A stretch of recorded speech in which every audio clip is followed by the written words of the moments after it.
আসসালামু আলাইকুম। গত কয়েকদিন আগে এই খামারটার মুরগি বিক্রি করেছিলাম, তো ব্যস্ততার কারণে এখনো ঘরটা ধোয়া হয় নাই। আজকে এটা একটু আগে পাত্রগুলো দিছি, অটো ডিঙ্কার গুলো। এখন ঘরের ফ্লোরে ব্লিচিং পাউডার দিছি। এই যে ব্লিচিং পাউডার, এটা 500 গ্রামের একটা পুরো ঘরে দিছি। দেওয়ার পরে আমরা এখন সাইডের নেট গুলা ধুইতেছি। নেট ধোয়ার পরে এগুলা ব্রাশ দিয়ে ডলতে হবে, ডললে কাঁচটাগুলো উঠে যাবে, তারপর একবারে ক্লিয়ার হয়ে যাবে। এরপর আমরা জীবাণুনাশক দিয়ে স্প্রে করে, হয়তো চুন দিতেও পারি, নাও দিতে পারি, কারণ ব্লিচিং পাউডার দিলেই আশা করি জীবাণু আর থাকে না, বা আমরা এভাবে করি, বা এখানে খরচটাও কম। যদি এক বস্তা চুন দেন, এক বস্তা চুনের দামও আছে প্রায় 1000 টাকার মতো, 1000 টাকা বা 1050 টাকা।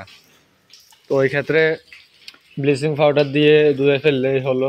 আর চুন দিলে আরেকটা ভালো হচ্ছে, ফ্লোরটা ভালো থাকে, ফ্লোর কম ক্ষয় হয়। যাতে আমরা এখানে মজবুত ফ্লোর করছিলাম, এখানে নিচে ইটের সোলিং আছে এই কারণে, বা উপরে নেট ফিনিশিং দেওয়া আছে, ফ্লোরে তো একটা সমস্যা হয় না।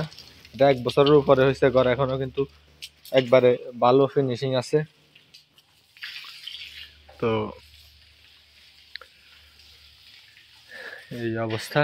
আর ওই পাশে আমাদের আরেকটা শেড, ওইটার মুরগিও বিক্রি হয়েছে, ওইটার ঘর পরিষ্কার করছি। এখন এটা ধোয়ার পরে হয়তো কালকে ওইটা ধুবো। এই দুইটা শেড মিলিয়ে আমরা 4000-এর মতো মুরগি তুলি। তো ওই সাইডে গোডাউন, এই যে বিল্ডিং যেটা, ওইটা গোডাউন, এখানে লেবারও থাকে।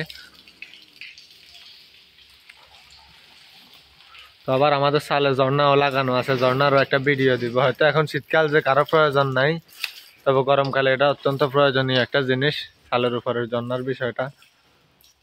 তো ওইটা নিয়েও ভিডিও দিব ইনশাল্লাহ। যে আমাদের নাহিদ নেটগুলো ধুইতেছে, কারণ নেটে মাকড়সার ধুলো বালি জমে থাকে, যে কারণে বাতাস চলাচল বন্ধ, অথবা রোগ জীবাণুও তো থাকে, এটা বোঝেন সবাই। তো আজকে এ পর্যন্তই, সবাই ভালো থাকেন। সালামু আলাইকুম।